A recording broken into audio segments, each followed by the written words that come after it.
This podcast is supported by patrons. You can find a full list of them in the description of this episode.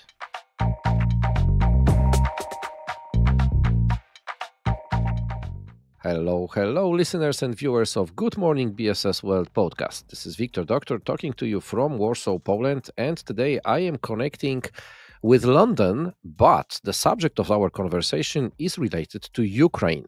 And my guest is Vitalii Nuzhnyi. Hi, Vitalii, how are you? Hi, very well, thank you. Being in London, it's always people are two things how you can answer how are you is a not too bad or could have been better, right? That's like in an English tradition. That's right. London is a very international location, and a lot of people from all around the world are either traveling there for the tourism purposes, but business mainly. Yeah, so this is like a business hub for the world. Yeah, absolutely. I enjoy being here. Our company, CIKLUM, has a headquarters here, and front to back, a lot of businesses and clients are just next to us on the next street, right? So this is a place to be when you want to do business. And this is something what we will go through today during our talk. But before we do that, let people know who you exactly are. So what is your role in CIKLUM? So I'm regional delivery head, and I'm overseeing several countries in Central Eastern Europe: Poland, Ukraine, Romania, Bulgaria. So much so, I like when I present myself to mention that I'm a father of three kids. Two of them are teenagers, and one is a third-year student at the university. And this is probably my three best long-term projects that I'm having, and so enjoying being a parent. But so much so, back to the profession. All the time I've been working to build delivery centers, connecting the client needs, making sure they have a comfort and trust in how they can do their R&D jobs, how they can do their product development, how they can, go to market faster. And specifically, again, so much so, it's been all over the world. My prior experience, including Ho Chi Minh in Vietnam, Guadalajara in Mexico. So basically, I know how to connect different cultures, how to build a global model, and how to make these R&D releases successful. Thank you very much for this update, both from your private and the business area of the projects. Those private ones are the long-term ones, yeah, and just dedicated to them. Vitalii, this podcast is a part of a series of podcasts and the talks which we are organizing together with ITU Association, an association where there are a lot of Ukrainian IT companies combined together and they cooperate with each other. And always we start with a view on this: what is the status, what is the current situation in Ukrainian IT industry? So how does it look like now in March 2025? Well, I think if we talk about the industry is keeping it up. I think it's one of the few that is, well, despite somewhat declined, still is one of the best performing in Ukraine. This is our role to provide for the work for our colleagues or the other CIKLUMers. And basically, in all over the industry in Ukraine, there's a lot of sense of, I would say, importance, as this is the work, this is occupation, and in a times like this, you definitely need a means to provide. So people donate a lot, people volunteer their time and efforts, but also so much so, money is a universal mechanism. So you earn your compensation, and then you can spend it wherever, right, for your family. But nowadays in Ukraine, so much so for the defense of a country in all regards, right? And this is important. People are investing themselves into multiple fronts in a broader sense of this word, obviously. And I think the industry is doing fine, is tackling all the challenges one by one. Definitely, we have two ways. So one, their colleagues are in Ukraine, and all the time, this is a sample of resiliency for our clients. So whenever somebody is talking how things should be done, there are basically no questions, despite of any, say, electricity outages or any other hurdles, work will be done. So deliveries will be done, releases will be in production. And this is not so much so questioned anymore to that extent after 3 years. Yes, the situation is for some of the client is ongoing for quite some time, and it's probably stressful for clients as well. But everybody is fine in the setup. They are proud to support Ukraine this way, doing project as they do. At the same time, it is definitely a challenge to attract new projects, not so much so with existing clients, but in new clients. And then with that said, there are basically two types of clients as we see. One is like those who always have been supporting and they understand deeper, have a deeper knowledge. And I would like to mention here the Israeli clients that are very much into greater details and they understand multiple aspects much more than any other location. However, we have a lot of clients from UK and the US that are also working and will be working with Ukraine, and they're extremely supportive as well. So, and I think that with that said, it is important. Like recently, there was a 1 year anniversary for Tech UK breach. That's in between the United Kingdom and Ukraine. I also participated as a speaker in these events. It is important to further propagate that Ukraine is open for business because actually there are much more clients, potential clients, that is still can be doing some business in Ukraine. And again, we employ a global model. So if client is concerned, we can do some part of a project in Europe, and the other part of a project we can still do in Ukraine if we talk about it. I just like have a balanced model, and in this balanced model, clients are happy even for some quite of the critically important work to be shifted to be done in this model, and they're fine. So we can balance the teams always. We've been doing it in the past, but people are not so much so knowing like what do we do. If you take a look at the news are quite often disturbing if you think about your business continuity and so on.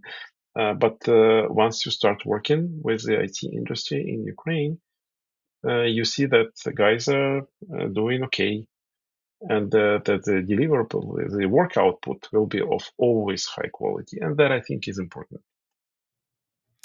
Thank you very much for this business update, the industry update. And now, following it, we will go deeper into your organization because these podcasts are to describe the history, the activities of Ukrainian companies or those who originally were created there or are providing work from Ukraine. So today we are going to focus on CIKLUM, the company where you are working, and already we know that you are on several markets. This is something what you gave us describing your role. But now, before I will go into other questions, the first question is when the company was established. So how old is CIKLUM at the moment? So Old is actually over 20 years of experience on the market. We have about 4,000 talents worldwide. It's one of the industry leaders in the Ukraine for sure. We've always been there to support industry and drive it. In all of the major developments of the last years. At the same time, we are about 2,000 in Ukraine at the moment. We actively growing everywhere. The target for Ukraine is to keep flat this year. Maybe could be a little bit of growth depending how markets will surface. At the same time, I would say that if you talk about CIKLUM, I would call it a global experience engineering firm. So basically, it's forefront of innovation. So next generation product engineering, exceptional customer experience, and cutting edge AI. From one hand side, a lot of companies tried AI and whatnot in different scenes, and I guess this year seems like quality assurance for the agentic AI is definitely a trend. Saying that, well, a lot of companies, specifically so much so that tried themselves, or those who tried it, but with early adopters, have experienced a lot of hallucinations, and you can't afford that something is on your website speaking on behalf of your company and saying something that are simply not true. So with that said, there's a way how you can teach the model, how you can test it, how you can log all the decisions, how they are made. Not so also from the algorithm perspective, and also when the real business is done. So then later you can track and check and so on. And there are some European requirements in how AI should perform and what are the responsibilities. So much so, which is important. So these EU regulations are also on a desk for each and every CTO and CIO that is operating in Europe and have or had some part of their business reflected in Europe. So basically, this is one of the things that we see as a theme that we need to think about collectively with CTO and CIO. We have our offerings, we have expertise, we have multiple projects where we have already used AI. So with that said, again, I think if we speak, let's say, about CIKLUM in Poland, we are celebrating our ninth anniversary pretty soon. So we'll soon be 10 years around. Again, we value Polish IT market. It's a highly skilled workforce, strong technical expertise, extremely good English proficiency, also other European languages like German. Flexible hiring options, meaning that people like to work remotely. They enjoy B2B because it's so much so more flexible. And it is quite adaptable cooperation model. I would say that probably it has been used for some years in Ukraine, and we may probably say that the industry leaders adopted it from Ukraine in a way as a way of cooperation because it's so much so suitable for the industry needs. You can have multiple projects, you can have smaller time projects while you're on B2B. You can cooperate with more than one company. And for some of the professionals, this is the way to be, right? Some types of the consultancies can be many years in a row. Anyway, what I mean to say, Poland has a strategic time zone advantage, right? So just 1 hour away from UK, it is same time zone as Central Europe. It is business-friendly environment. It has, GDPR compliance. Definitely, it's EU membership. It's a green zone for any kind of sensitive work that you may think of and so on.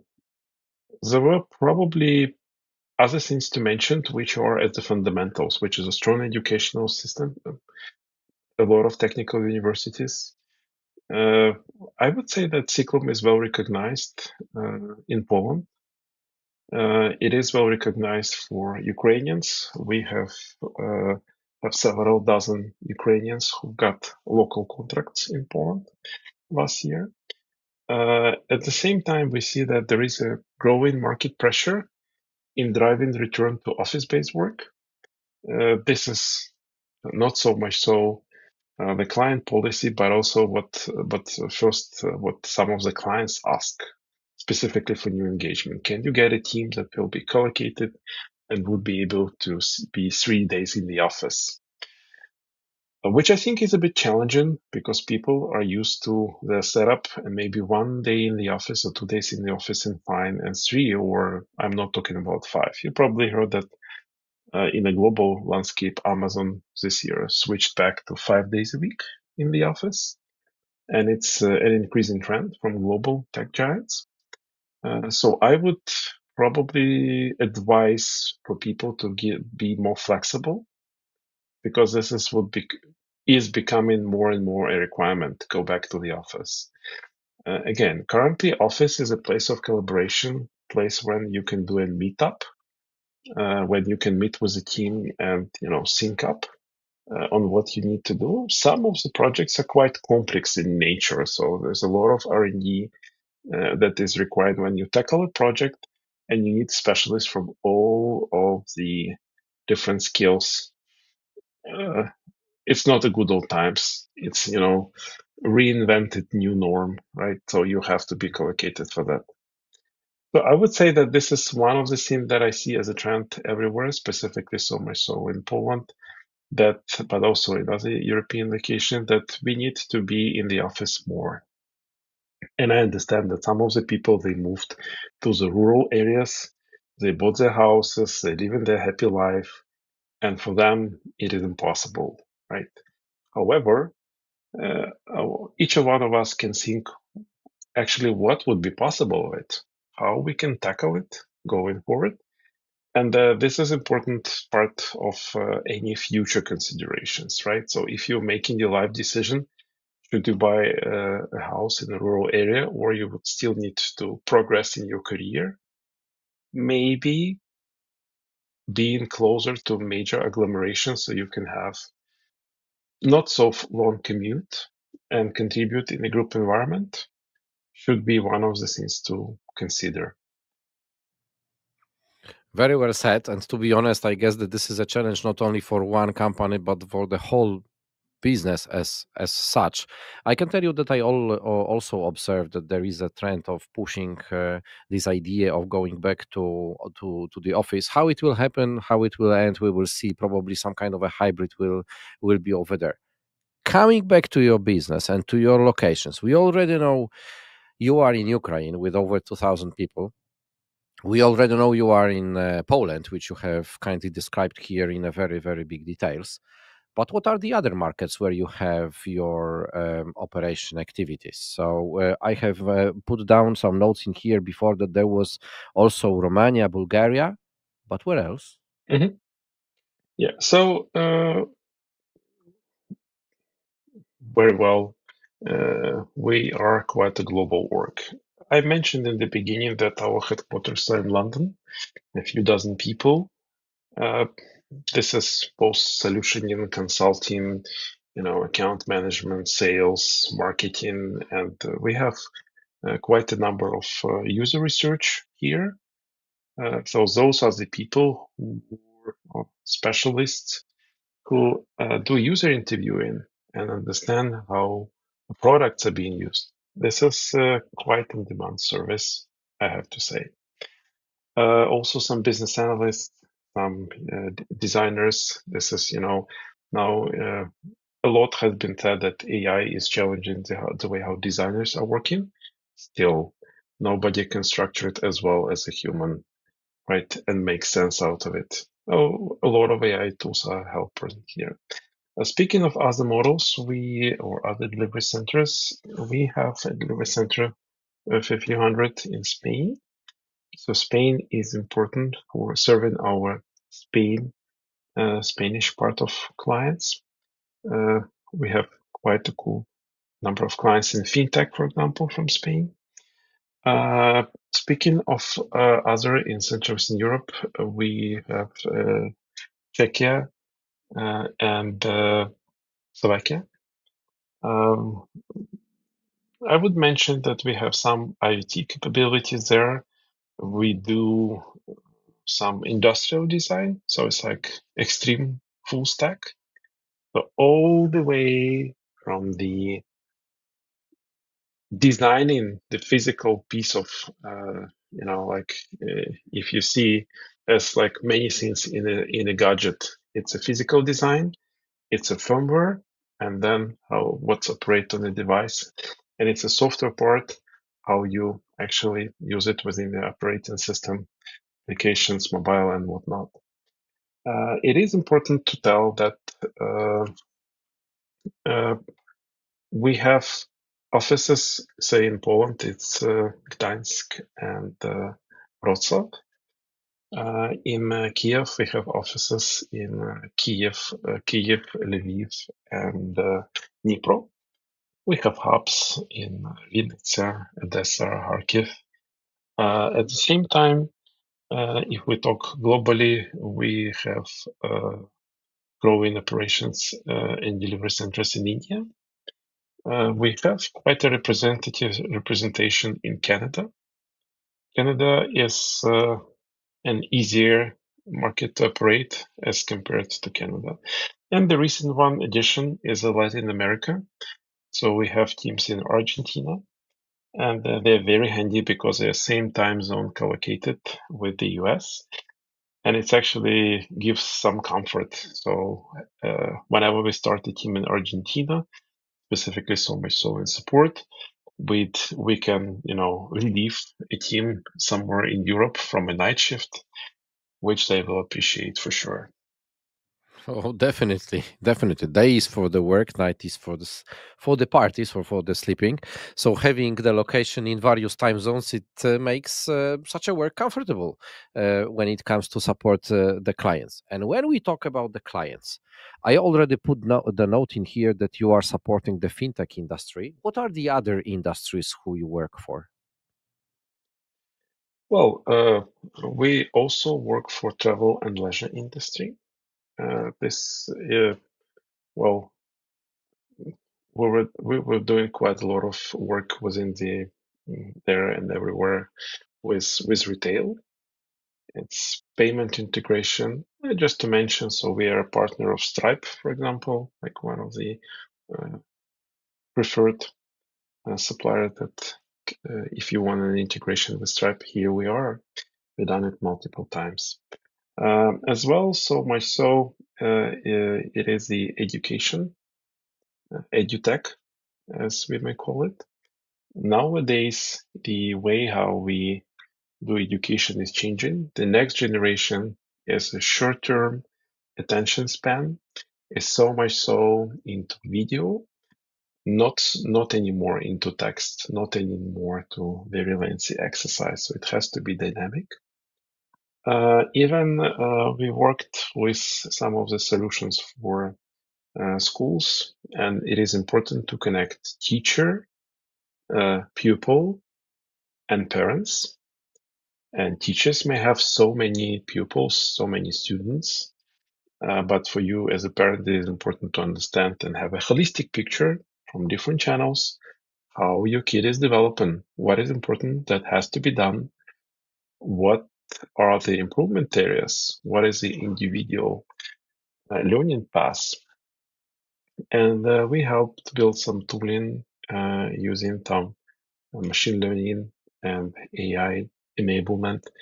So we have more tailored, more specifically tuned for particular people needs and his or her level, and also convey it as an update and show the progress to both teacher and parent in all the views and whatnot. Other than this, I would mention that the favorite part of projects is all kind of R&D. And we've been working with some of the giants, and we also we have a nice pilot project in health tech. Sorry, yet under NDA, can't tell you more.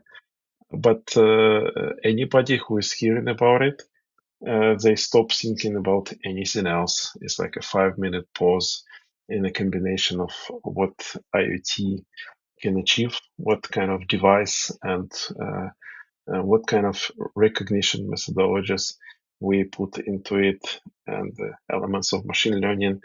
So we really create smart gadgets for our clients that is reinventing the use of regular things. So imagine you use something in one way with a lot of precautions and you use it only in professional environment. And now you make a device that is so smart that it's becoming safe and receiving an FDA approval. That's in the US, and an authority that are checking that device is safe to use at home. And you have an approval. So now something that you can probably previously can only get in professional environment, now you can have it on your own if there is a need, right? So that's reopening or opening the market that were there and making them more affordable for everyone to use. Uh, and that's also element of a global sustainability. So you don't need to travel somewhere to do something that you can do at home if there is a regular need and so on and so forth. So now moving to the main part of the services which you are providing. I have put down here again some notes: R&D, software development, AI, some consulting. Which of those, or maybe there are some others, are the main ones which you are running, which is the heart of the CIKLUM services? You see, it is still predominantly is a custom software development, so both desktop, mobile, all the service sides and so on. At the same time, there are additional value add around. I mentioned the user experience research, so all that we can call a CX is a growing trend. So nowadays, if you can come to client, tell him that, like, tell us your user journey. Okay, this is the research we have done. This is how you could be doing it differently. This is what we see, what your users not so much like in how it's done now. This is where your competition is better. And this is what we suggest, right? And then suddenly you're no longer talking about an engineering team here and there. You talk that you need to redesign the solution in where who and how will do it is becoming secondary because you're tackling the business problem. Why your app is no longer, or your business is no longer that prosperous or growing or performing, just because the competition did something better, something more easy to use. Specifically now, with the younger generations becoming so much so demanding for high quality user interactions, that is really smart, really knows what you're going to achieve, helpful, supportive, fast, sleek, good looking, and so on. Other part that is worth mentioning that the uh, uh, we talked a lot about agentic AI, and it's everywhere, but it's also to the very good, good old, but still highly relevant, even more machine learning. So basically, data engineering. We don't only we. It's not about large language models, but it's like the quality of data. What do you do to massage your data? So what do you need to what you can get out of it, how you can store, how you can reconcile it, how you can enhance it, and eventually how you build it into something that help you make a decision in your business. So it would be a data-driven decision. So we see a lot of those. Third of all is modernization of the application stack. This is so you have an app and it's big and slow and built on a legacy tech. So usually we reduce those into what we may call a microservices architecture. So basically having it in a smart way divided into a set of microservices that can be separately run, separately optimized, separately not run, which is faster, more sustainable, and it seems to do. Specifically, if we talk about scale, any apps that are requiring scale. So if you have scaling performance issues, then our clients often comes to us, and we're employing a group of expert consultant that can jump into a problem, uh, have the 2, 3, 4, 5, 6 weeks, analyze and get back what needs to be improved. This is bread and butter. And again, creates a trust because we help solve an issue, and then we can have a more regular business on how we, rewrite this or that components of a system and or revamp the technologies to a new stack and so on and so forth, depending on what we collectively with a client will decide, which goes into more traditional custom software development that I mentioned. But that consulting part of the business is important. That's a value add. That's what client values a lot. And I would say this is how we differentiate on the market. So we can advise client what they should be using. We can, learn and study their business. And we have a lot of industry expertise already, as I mentioned, retail, fintech, travel, a lot of R&Ds that we are doing for tech companies, health tech, and so on. And that is immensely helpful into doing business nowadays because clients are becoming more demanding. Times to market is shortening. Everybody wants to be ahead of the competition, and here we can help. Believe me or not, but we are already having a podcast which lasts over half an hour, and it was so smooth that actually I was so hungry for this information, but you were providing more and more and more. But I can assume that there is still something what might be not asked or what people may be interested in. So in here comes my last question. If somebody wanted to get more information about CIKLUM, where would you direct such person? Well, I think you may refer to our website, CIKLUM.com, for more. As well, so much so, if you want to know more about, you can Google me, but as well, there is my LinkedIn page for Vitalii Nuzhnyi. And certainly, you can follow the blogs and the news from the CIKLUM as a company. We are sharing a lot of technical and industry insights there. And that's one of the things when I regularly check myself, what is the latest that's going on. So I will make sure, Vit, to put all of those links, including your blogs, into the description of our today's talk. So it will help people to look for more information, go deeper into CIKLUM world. And for today, I guess we will end up this conversation. Thank you very much for your time and all of this interesting story about CIKLUM. Thank you, listeners. Be in touch in the social networks and whatnot.